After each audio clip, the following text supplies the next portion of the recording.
Hormuz പഴയ പോലെയാകണം എന്നാണ് US president Donald Trump പറയുന്നത്.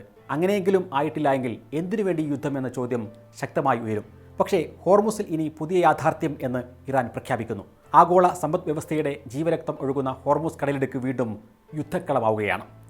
US ഇറാനും തമ്മിലുള്ള തന്ത്രപരമായ കരുനീക്കങ്ങളാണ് ഇവിടെ നടക്കുന്നത്.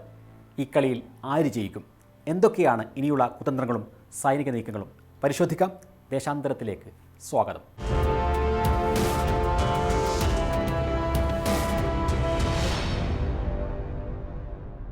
ഹോർമുസ് കടലിടുക്കിലെ നിലവിലെ സ്ഥിതിഗതികൾ മാറ്റിമറിക്കാനും മേഖലയെ യുദ്ധത്തിന് മുമ്പുള്ള അവസ്ഥയിലേക്ക് തിരികെ കൊണ്ടുവരാനുമാണ് US ഇപ്പോൾ ശ്രമിക്കുന്നത്.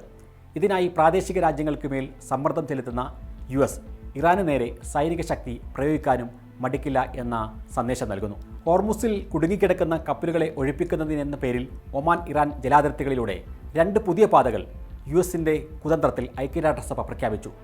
എന്നാൽ തങ്ങളോട് ആലോചിക്കാതെ ഏകപക്ഷീയമായി പ്രഖ്യാപിച്ച ഈ പദ്ധതി ഇറാൻ പൂർണ്ണമായും നിരസിച്ചു. ഹോർമുസിലൂടെ കപ്പലുകൾക്ക് പോകാം, പക്ഷേ അത് തങ്ങൾ വരച്ച വരയിലൂടെ മാത്രം വേണം എന്നാണ് ഇറാൻ പറയുന്നത്. സമാന്തര പാതകൾ അനുവദിക്കില്ല എന്ന് പ്രഖ്യാപിക്കുന്നു. പഴയ അവസ്ഥയിലേക്ക് ഇനി ഹോർമുസ് പോകില്ല എന്ന് ഇറാൻ പ്രഖ്യാപിക്കുകയാണ്.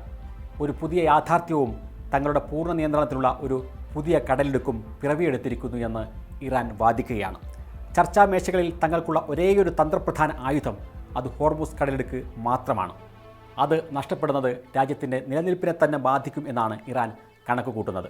അതുകൊണ്ട് തന്നെ എന്തു വില കൊടുത്തും കടലിടുക്കിൻ്റെ നിയന്ത്രണം നിലനിർത്താനാണ് ഇറാൻ്റെ തീരുമാനം. അമേരിക്കയെ സംബന്ധിച്ചിടത്തോളം ആഗോള സാമ്പത്തിക സ്ഥിരത ഉറപ്പാക്കാനും എണ്ണവില നിയന്ത്രിക്കാനും ഗൾഫ് മേഖലയിലെ സംഘർഷങ്ങൾ കുറയ്ക്കാനും ഹോർമുസ് കടലിടുക്ക് സ്വതന്ത്രമാവുക എന്നത് അത്യന്താപേക്ഷിതമാണ്. നിലവിലുള്ള ധാരണാപത്രത്തിലെ 5-ാം വകുപ്പ് അനുസരിച്ച് 60 ദിവസത്തേക്ക് വാണിജ്യ കപ്പലുകളുടെ സുരക്ഷിതമായ യാത്രക്കായി ഇറാൻ ക്രമീകരണങ്ങൾ ചെയ്യണം. അതിനുശേഷം ഇറാൻ്റെയും ഒമാൻ്റെയും സംയുക്ത ചുമതലയായിരിക്കും ഈ ക്രമീകരണങ്ങൾ. എന്നാൽ തങ്ങൾ തന്നെ ഒപ്പുവെച്ച ഈ ധാരണാപത്രത്തിൽ നിന്ന് പുറത്തു കടക്കാനാണ് ഇപ്പോൾ US ശ്രമിക്കുന്നത്. ഇറാൻ്റെ മേൽ നിബന്ധനകൾ പാലിക്കാൻ സമ്മർദ്ദം ചെലുത്തുകയും ചെയ്യുന്നു.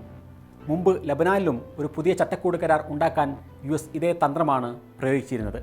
എന്നാൽ ഇത് ഇറാനാണ് എന്ന കാര്യം അമേരിക്ക മറക്കുന്നു. ഇറാൻ്റെ വാദം വ്യക്തമാണ്. മുൻകൂട്ടി അറിയിക്കാത്ത ഏത് കപ്പലും സൈനിക ആവശ്യങ്ങൾക്കുള്ളതാണ് എന്ന് കണക്കാക്കും. വാണിജ്യ കപ്പലുകൾക്ക് മാത്രമേ സുരക്ഷിത പാത അനുവദിക്കൂ. ഈ നയത്തിൽ നിന്ന് ഇറാൻ പിന്നോട്ട് പോകില്ല. അങ്ങനെയാണ് ആക്രമണങ്ങളും പ്രത്യാക്രമണങ്ങളും കഴിഞ്ഞ ദിവസങ്ങളിൽ ഉണ്ടായത്. ഗൾഫ് രാഷ്ട്രങ്ങളും ഭീതിയിലാവുകയാണ്. ശക്തി തെളിയിക്കാൻ US-ഉം നിലനിൽപ്പിനായി ഇറാനും ഹോർമുസ് കടലിടുക്കിൽ നടത്തുന്ന ഈ തന്ത്രപരമായ കളി ലോകത്തെ വൻ പ്രതിസന്ധിയിലേക്കാണ് വീണ്ടും നയിക്കുന്നത്. വരും ദിവസങ്ങളിൽ അറബിക്കടലിലും പേർഷ്യൻ ഗൾഫിലും ഉയരുന്ന പുകപടലങ്ങൾ ആഗോള രാഷ്ട്രീയത്തിൻ്റെ ഗതി തന്നെ നിർണ്ണയിക്കും.